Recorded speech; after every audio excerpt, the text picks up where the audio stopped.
Hello, everybody, and welcome to the Soberful podcast. Today, I am joined by Mike Collins. Welcome, Mike. Thank you. Thank you. Welcome. So I get tons of requests to come on our podcast, and I ignore 95% of them. But yours came through, and I was like, that's interesting and really relevant to my listeners. And you describe, why don't you tell people who you are and what you do? Yeah, no, I'd be happy to. Thanks for having me. I appreciate it. You have a good system because there was it's a long story, but I'll tell you afterwards. But your reminder system got me on here today because somehow it missed my calendar. Anyway, so. But the reminder system on the phone hit, and I'm like, whoa, I want to be on that. Anyway, so it probably starts a generation ago. I don't know how much you want, I know you're soberful and you want to hear about my recovery from alcoholism too, and I'll weave that in. But my mother's mother, my grandmother, died when she was only 8 years old. This is going to be very relevant to the story simply because they owned the country store across the way. They lived out in the country, and they had to move in with my aunt, my great aunt, and my grandfather, and she was her last child. She was kind of older. And they made a deal. He made a deal with his cousin Jim, who owned the store across the way, that anytime my mom walked in there, she could have as much candy as she wanted, just put it on his tab. And it was a beautiful thing to do for a child who was, had lost her mother. But my mother grew up believing sugar was love. And that's how I grew up, okay? We were just covered up with sugar. Like we never even were, like we had unfettered access to the sugar bowl. I got that sugar bowl from the estate. And, we could put as much sugar as on our cornflakes as our Cheerios. We were scraping off a half an inch of sugar with the milk at the end, right? And forget about the candy and the cookies, and it was insane. I mean, really, we would make, Kool-Aid with 3 times the sugar. Like instead of 1 cup, we would put 3 cups in the mixture, right? Again, nobody said anything. It was like, don't eat as much sugar. Nothing.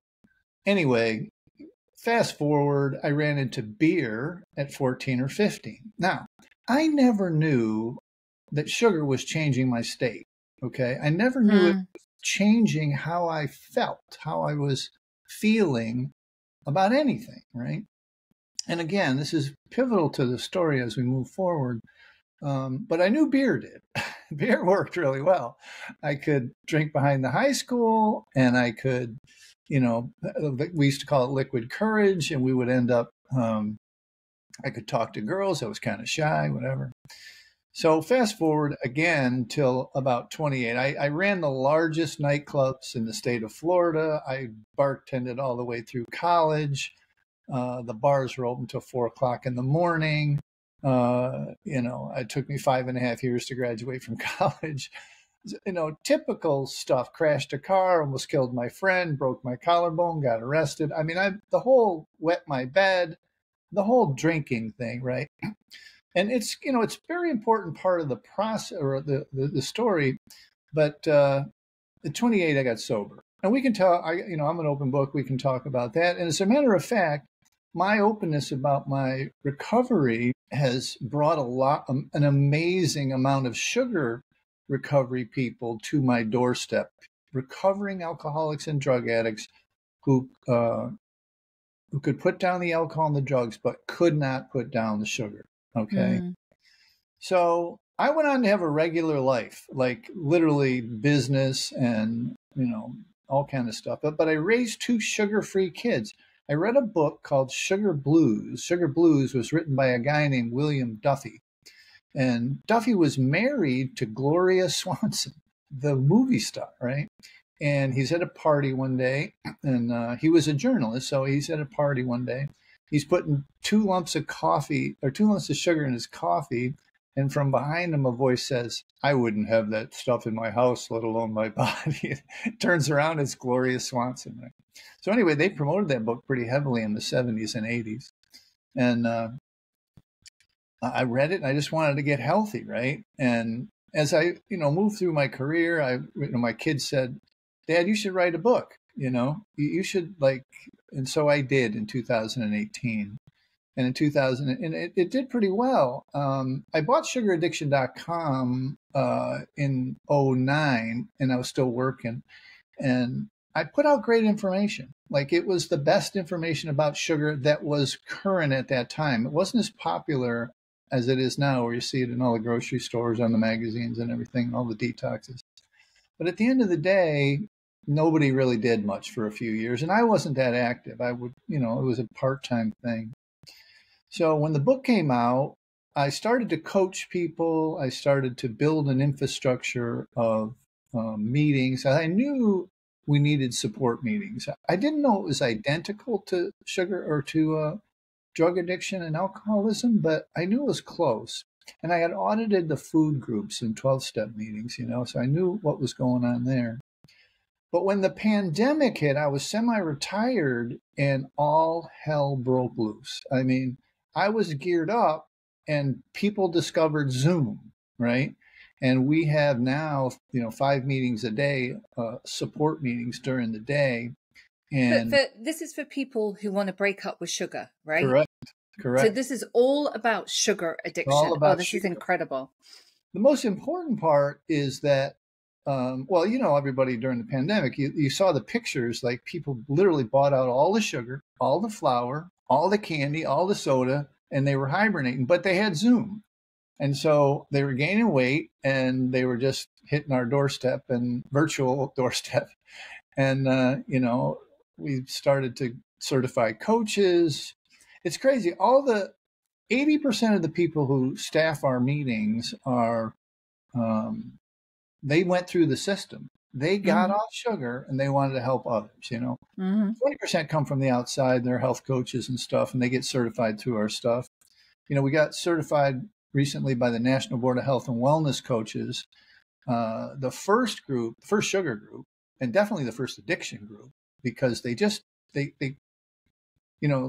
finally saw the parallel after we went through about 1 million hoops to get this certification. But I mean, it's just been a wild ride. That's how I became in that process in the last, whatever it's been, 4 or 5 years since the pandemic, 6 years from the pandemic. The sugar-free man thing just stuck, so I just started using that moniker. But yeah, I mean, it's just been, it's super interesting, like the more that I do this, the more that I know that this is as powerful a psychoactive drug as drugs and as what people call drugs and alcohol. 20% of the people that call me are crying.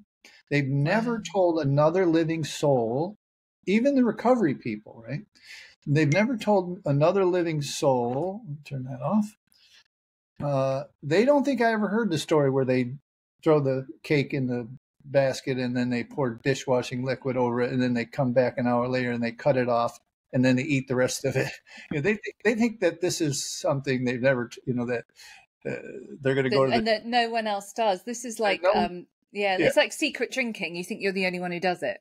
Yeah, exactly. They think that, and it's like, again, these are, I don't know the percentage, but it's approaching 1,000 people now in our communities who, these are people 5, 10, 15, 20 years sober, quote unquote, who cannot, like, they finally just like surrendered, whatever you want to use, whatever word you want to use, and said they realized that their Achilles heel in their weight. And then most people come for me, 85, 90% of people come in originally for weight loss, or that they got a type 2 diabetes, put type 2 in, they got a type 2 diagnosis. And, I've had so many 100-pound weight losses and so many type 2 remissions. Rheumatoid arthritis, paper tiger, always goes away. You know what I mean? And I think more relevant or most relevant for your podcast is the addictive nature of this drug, right? Is because people are giving it, you can give this to a baby and nobody's going to be mad at you. Like, no, they're not going to like call the cops or anything. It's really just not accepted. But I do these big summits, this is our 12th summit coming up. I don't know when this will air, but it's every January. and I've talked to 400 of the world's leading experts, and the science is really clear about the brain. Like, hell, they're calling diabetes, or they're calling Alzheimer's diabetes 3. And there's a lot of mental health experts saying that these drugs, this sugar and this flour, eaten to excess, is affecting people's mental health, And if you get on, and I have coaches one coach came to me 4 years sober, but on bipolar meds. Okay. And, she studied with a woman from Harvard who does the metabolic mental health stuff. And she's off all the bipolar meds. She's got her own, counseling group. I mean, I don't know how much you want me to tell you. Usually more questions than it answers. First of all, can you tell me, okay, so we kind of got the gist of your story. Yeah, that's the basic. Yeah. What does sugar do to us? Can you explain what sugar does to us? Okay, great question, because most people think that it has anything to do with weight and diabetes and all this other stuff, right? And it does. Okay, I call those guys the body guys. They've been studying that for 100 years. Okay, the most important part of it is in the last 4 or 5 years, and is the effect that it has on your brain, the nucleus accumbens. Okay, the control center, right? The emotion center. And I think the most relevant part to sobriety and quitting drinking and stuff, and the 12 steps address this in a weird, loose way. Treatment does. It's a very common construct in the world of alcohol and drugs that if you stopped using alcohol and drugs at 14 or 15, you stopped growing emotionally, right? Well, extrapolate this backwards to 3, probably in the womb, but 3, 4, 5, right? People are like, they get in this system that I got, if you remember my story, that there's a little niggling, like you're upset, you're worried, you're crying, you're fearful, and your mother probably did it. I mean, she was complicit in this. She would give you a cookie and send you to the TV, and our little brain registers this worry, fear, anxiety, pain, sugar, and it'll stop it like any drug or alcohol for 20 or 30 minutes. But then you have to re-ingest if you want to do it, right? And if you want to keep doing it. And this is where the term emotional eating came from, which is total BS in a lot of ways if you don't understand the addiction piece of emotional eating, right? If you don't understand that you're addicted to this process. And everybody gets all these kind of therapy and all this stuff. People come to me all the time, 20 years of talk therapy, right? And still can't put down the sugar. I mean, I have MDs, therapists that are training to be coaches because they are telling people do it and they can't do it themselves, right? Because they're just not understanding that they're undoing their therapy, their 50 minutes of therapy at the 7-Eleven on the way home, okay? These things take time to process out, divorces and deaths and childhood trauma. And it doesn't have to be capital T, like sexual trauma or physical trauma. Just anything that you used this substance to manage your emotional life, right? And now the world, literally, because we've ruined, we've outsourced this sugar flour heaven out to the rest of the world, is managing their emotional life through a ubiquitous, almost free product, right? They don't understand the cycle. Even savvy recovering people don't understand the cycle because the science is not like tobacco. If you think about the arc of tobacco's clearing, if you will, when we went from 40+% of adults down to less than 14, it was a 30 or 40-year process, right, of awareness building. And I can tell you right now, the science is very clear that what I'm saying is right. Okay, yeah, I don't doubt you. I think it's clear. I mean, you don't have to be a scientist to kind of just know that this is not good for us. Yeah, anybody that is in any type of food recovery program or, qualified good therapists, they're doing well. They're talking about the emotional life, but the problem is they're not understanding that for some people, and our numbers, I used to be the president of the chairman of the board of the Food Addiction Institute.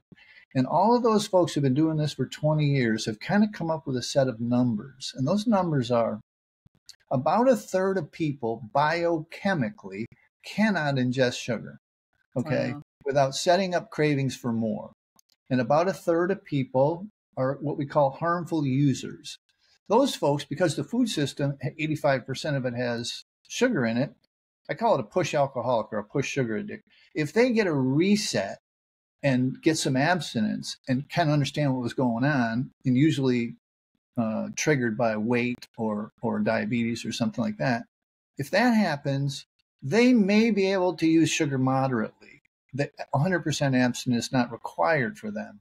And then there's about a third of people we all hate, no, just kidding, that they can just use it normally, right? Now, those track pretty well with the obesity numbers. A third obese, a third overweight, and a third normal, right? Now, just to clarify, you can be a very thin sugar addict. I got a coach who's an ultra marathoner. She's in her 50s and she was running and is still running 100 miles a week. But before she came around and took got clean from sugar, she could not run off 15 extra pounds. 100 miles a week, she's still at 15 pounds overweight, right? Now her times are way up. So, it takes about the arc of a podcast for me to get this whole message out. This intersection of addiction, I even hate to say it that way, real addiction, right? But addiction, recovery, and how it intersects with sugar today in today's world. So again, sometimes I don't mean to get on rants, but it usually it sometimes brings up more questions than it answers. Okay, so I need you to explain what happens to our brain and our bodies when we ingest sugar. Yeah. Okay, so again, I did that in that dichotomy, that break between the brain guys and the body guys, or the emotions and the body guys. We all know, and I'm not telling anybody on your podcast that we know you gain weight, you get diabetes, you get rheumatoid arthritis, you get heart disease. All this stuff is pretty well documented. What is less documented, as I talked about, is that this is like the brain is an organ just like the heart and the liver that's being destroyed by fructose. The main culprit is fructose. Okay, so for your listeners, half of the table sugar molecule is glucose and half is fructose. Okay, and fructose is coming out as the bad guy in all this. All right, and I'm talking about fructose in fruit, and I get a lot of pushback on this too because the molecule is the same. Okay, there's no difference in the molecule in a hybridized, seedless grape or seedless orange than there is in the table sugar. It's the same molecule, right? And it affects the nucleus accumbens, the control center of the brain, right? It actually shrinks your brain sugar, okay? And when you do MRIs, it actually, you can see holes in the brain, right? You can see and then when you clear it up, when you clear up the, your diet or whatever, your brain heals up and the holes heal up, right? So, all of this has been documented. There's no, the hard part, I think, is this analogy to hardcore. And I hate that this exists, but I think this is the message that I'm delivering, is that it affects you in the same way emotionally and mentally. And here, the difference is the dose makes the poison, okay? We take a little heroin, we take a little alcohol, we take a little cocaine or whatever. We take an opioid pill, or, even if we take 5 a day, we're only taking these little pills. Sugar, we are pounding. If you're average 20 plus teaspoons a day, that's average. Now, people that come to me mostly are 30, 40, and 50 teaspoons of sugar a day. Okay.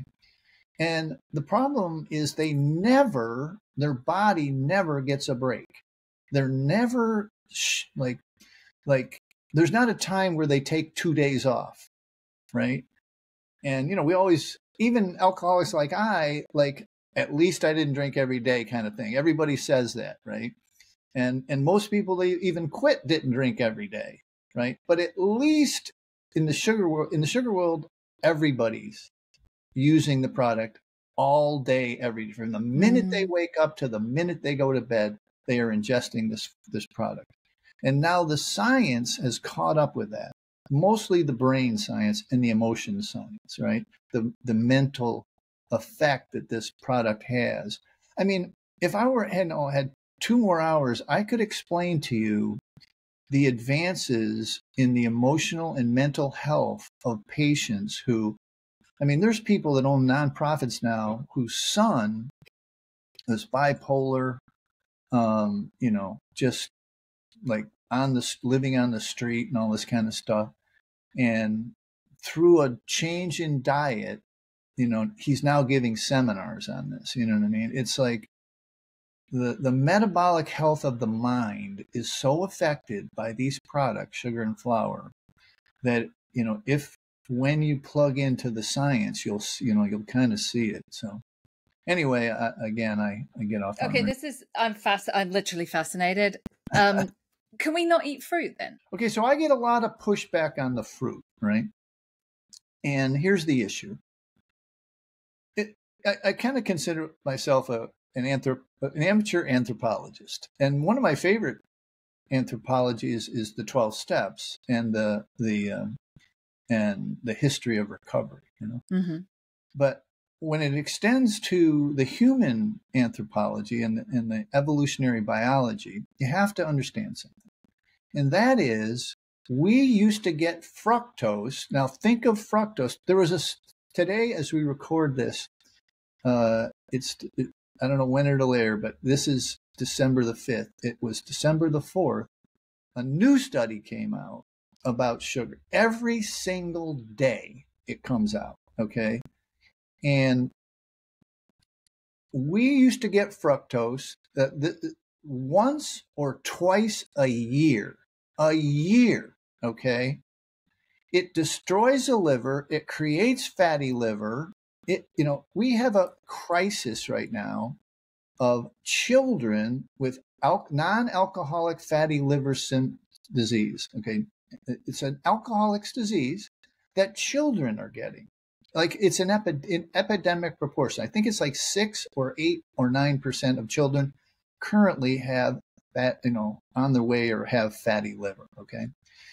And this fructose has been hybridized in fruit and in vegetables to take the bitterness out of the thing. And think about a seedless grape or seedless orange or whatever. These things cannot be recreated in nature. They are human-made products, right?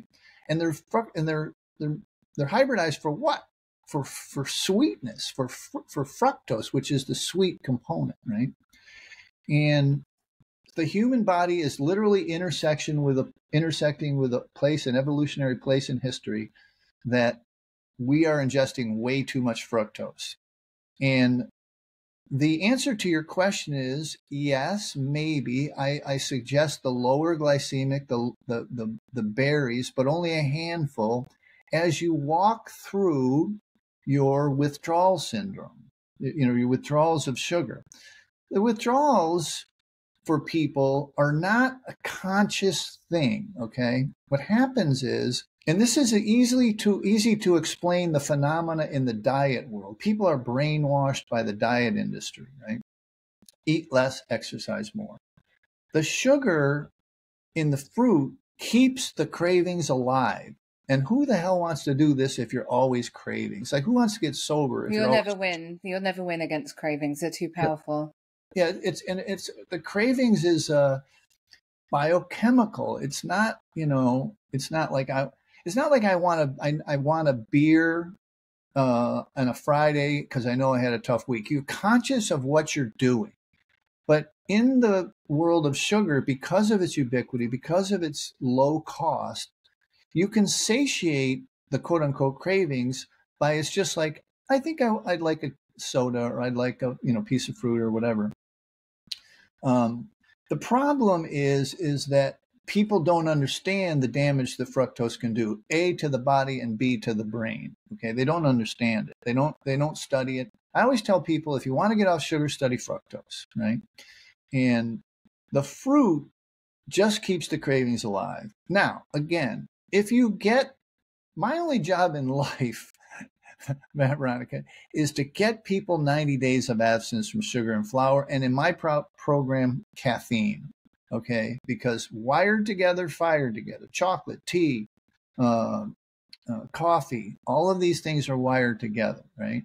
And the body gets a little bit of caffeine, and it says to, where's the sugar? Where are the calories even? So yeah, I don't know if I answered your question, but the fruit is problematic at the beginning. Okay. It's problematic at the beginning. So how do you stop? How did someone detox? And what, talk me through the stages. Like, yeah. So I kind of get, like, at the beginning, because I've done it. Detoxing myself off caffeine. I have quit sugar in the past. I still eat it, but I don't, after this podcast, I don't think I ever want to eat it again. So initially, like, we're going to feel crappy for a few days. We're going to go into withdrawal, we'll have headaches, we'll have cravings, we'll feel grumpy, all of those things. Right. What happens after that? Well, I mean, you just described, it's not too dissimilar. I mean, some people are able to quit drinking and have these kind of less symptoms, but it depends on your habit. It depends on how much you did it and when you started. Our most difficult cases are people who are, and this is only weight has very little to do with this, as I mentioned with my coach, Ingrid. Weight is not an arbiter, but it's a good guide. It's a pretty good guide.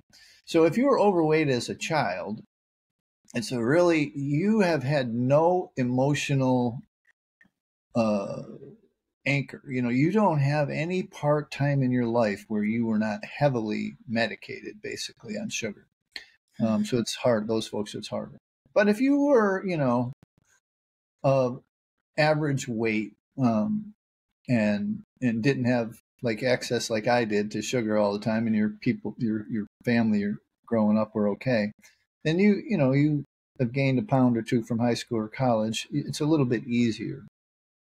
But withdrawals themselves are real and mostly psychological. I mean, there's a lot of headaches, a lot of lethargy, a lot of irritability, a lot of hunger. The delivery system is the mouth and the stomach. And so the body is trying to get its drug back. And so it'll pretend like it's starving, right? Which goes away. People don't believe that when I tell them that this idea that your stomach growls, or you have this, this vapid kind of craving feeling in your stomach, goes away. That's not what real hunger is. That is sugar and flour addiction withdrawals. Okay, and their whole hunger cycle is very different than that once they're off the stuff, right? So once you get through that, like, pretty much now I can tell, it's almost pattern recognition. I can tell what day you're on. You know what I mean? We created a 30-day challenge because I couldn't answer these questions anymore. So for 30 straight days, for 20 minutes, I come into your inbox and tell you exactly what to do. So again, after tens of thousands of detoxes, I can see this very clearly. The common misconception, and this is very parallel to the statistics as well as I do, is that 95% of all people who lose any amount of weight gain it all back in the first year, and then they add some. And here's why. Everything that we've talked about, again, that arc of a podcast for people to understand the parallel, or the relationship to the diet industry of eat less and exercise more.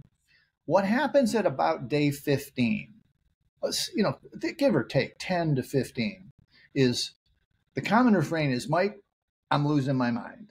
Like, there's this emotional thing happening, right? Again, not necessarily, it could be now if there is sexual or physical trauma, but we've never dealt with our life without outsourcing our emotional life to sugar. I say this all the time. We outsource the management of our emotions to outside things. And yeah, I am with you. Yeah. And so what happens is, like, because it's not that beer on a Friday, it's just a soda. It's just a candy bar. It's just whatever. Yeah. We don't think I need a beer. It's Friday. We think, oh, I've lost 4 pounds. It's been 2 weeks. Let me just have a little candy bar. If I heard that story once, I've heard it 10,000 times. And then they're off to the races again. And then, they just, the whole, you can't have one kind of thing. You just can't. A third of people cannot have one without setting up those cravings. And so that's the explanation to why people lose weight and then regain it, right? It's not, they haven't tied together this emotional thing. They haven't tied together this emotional understanding. And they do not give it the respect that it deserves. Now, if you talk to any woman who's lost 100 pounds or 200 pounds, anyone it's the strangest thing. 95% of my clients are women between, I like to say 40 and 90, but it's really 50 and 90 because their insulin sensitivity is higher, whatever. I never thought it would happen this way, but it did. That's just who is getting help now, who's kind of, they've fought against this for a long time. And, they understand every diet they've ever done, their Achilles heel was always sugar, and they're willing now to accept help, right? So, yeah, withdrawals are real. And the most important part is if you don't have the guide, you will fall back by virtue. 80% of the people that work with us do not have spousal support. Okay, so think about it. They've tried 5 diets in the house. They've changed the diet system around the house 5 different times. And the husband and the kids are like, enough. We're not changing anything. Okay. And they just, they have to do it alone. And if they don't get an outside guide, they just can't. They don't understand it themselves because they don't have anyone to talk to about it. And they repeat the same insanity. It's the whole, what's the repeating the same thing over and over and thinking, expecting different results. So getting to 90 days sugar-free, what changes will you notice, do you think? You'll have more clarity and energy and...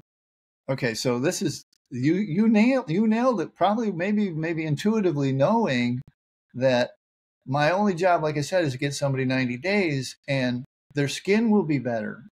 Their weight will be obvious. If they needed to lose any weight, they will have lost it. But we do surveys, okay? And we, again, 100-pound weight losses, type 2 remissions, every autoimmune remission you can think of, lupus, acne, chronic fatigue, thyroid, people have postponed for years now, replacing knees, that stuff, just rheumatoid arthritis goes away completely. Okay. Wow. I interviewed Jack LaLanne's wife one time. And she said, Jack blames sugar for everything. And after doing this for over a decade, like almost full time, I believe it. You know what I mean? So the answer to your question, I knew I was going on a circuitous route. So what was the question again? What can you expect after 90 days, to feel? Okay, so what I was going to say is that after all of those things, the thing that people, when we do the benefits thing, is that their brain came back online, the clarity, they can focus better, they can remember better, right? They're amazed. They're literally amazed. And I see it happening right in front of me on Zoom. People, they come to life. Their face gets thinner. But moreover, it's almost like they went to college in 90 days because their articulation comes back and they're not as slow and as hesitating, because I never met these people in person, but they seem to be smarter, if you will. And this is the number one benefit. And, think back to when we were discussing about the brain and the emotions and stuff. They literally, their brain is working better. And that's what the number one benefit is. And I never expected it. These are things that happen only from years of experience. This is incredible. So I have several questions. So how do you help people, because food, sugar is a reward. What do you eat? What about the birthday cake? What do you eat instead when you want a treat or a reward? How do you navigate that? Okay, so that's a hard one, and people, that is a cultural thing. That's a sad, perfect storm that has been created by this intersection of marketers. And I have no qualms with the food and sugar industries. They were maximizing shareholder value. That's what they did. The slavery, it's been 300 years coming, and the science wasn't there. So now, from birth to death, and every birthday and every holiday, holidays of intersecting with sugar was created by marketers, and Valentine's and Halloween. And this was all created by marketers, but it was also 2 or 3 generations or more ago. And so people don't realize that that's happening, right? And so the quote unquote idea that it is a reward is BS. It's just crap. It's not a reward. It's not a treat. Okay. It's a deadly drug. And I know it sounds tough, but let's just take Thanksgiving. Okay.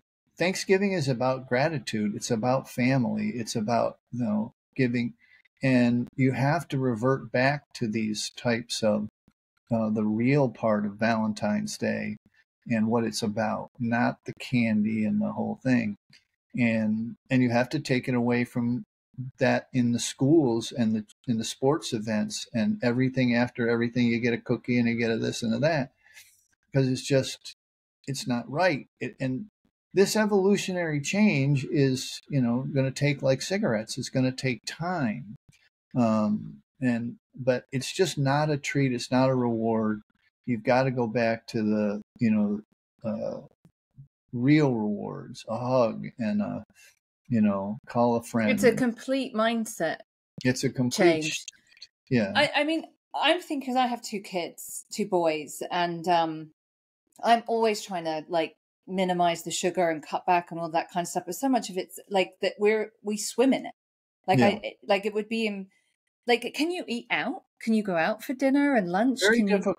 I mean, you have to. It's like I haven't had sugar, flour, or caffeine in over 35 years, and I can go anywhere in the world. I have gone anywhere in the world. It's not, and I don't even think about it. It's not like I can get myself fed. And another part of it is, wonder where internet and fasting came from.